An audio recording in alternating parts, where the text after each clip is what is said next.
Kung makikita po natin dito sa satellite imagery po natin, may mga kumpul po tayo ng kaulapan dito sa labas ng ating farm at patuloy po natin itong babantayan kung magde-develop po ito into a low pressure area sa mga susunod na oras or sa mga susunod na araw.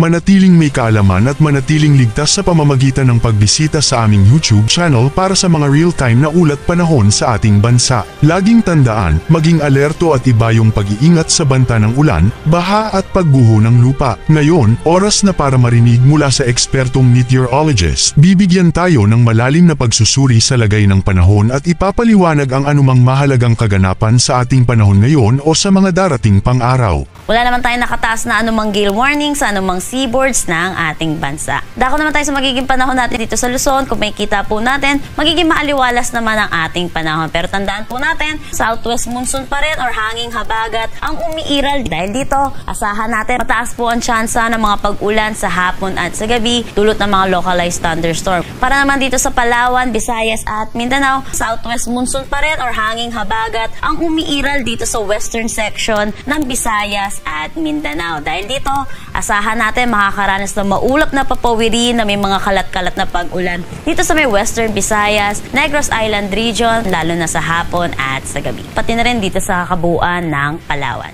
For Iloilo, asahan natin ang 25 to 33 degrees Celsius. For Cebu at Cagayan de Oro, 25 to 32 degrees Celsius. Tacloban, 24 to 32 degrees Celsius.